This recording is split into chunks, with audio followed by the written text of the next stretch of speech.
Hi అండి, నన్నైతే మా అమ్మ వ్యాక్సిన్కి తీసుకొచ్చింది. ఇక్కడైతే నాకంటే చిన్న చిన్న పిల్లలు చాలా బాగున్నారు. అయితే ఏడుస్తున్నారండి. అక్కడికి వెళ్తుంటే నా ముందర ఒక సీట్ ఉంది. అక్కడికి వెళ్తుంటే వాళ్ళు ఏడుస్తూ వస్తున్నారు. ముందంతా బాగా నవ్వుతూ ఆడేవాళ్ళు, ఇప్పుడేమో ఏడుస్తున్నారు. నాకైతే అస్సలు అర్థం కాలేదు. ఇకైతే నా టైం వచ్చేసింది అనమాట. ఆ సీట్లోకి తీసుకెళ్ళిపోయింది అమ్మ. ఈ సిరప్ ఏదో చాలా బాగుంది, టేస్టీగా. ఇంకొద్ది వేస్తే బాగుండు, కానీ వేయలేదు.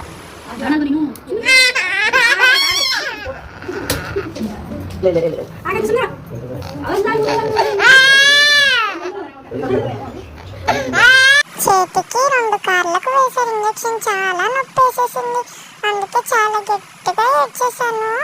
ఒకైతే ఇవన్నీ వేపించుకోవాలంట, లేకపోతే పెద్దయ్యాక చాలా పెద్ద జబ్బులు వస్తాయంట అమ్మ చెప్పింది. డాడీ రాగానే ఇంజక్షన్ వేసిన ఆంటీ పైకి చెప్పి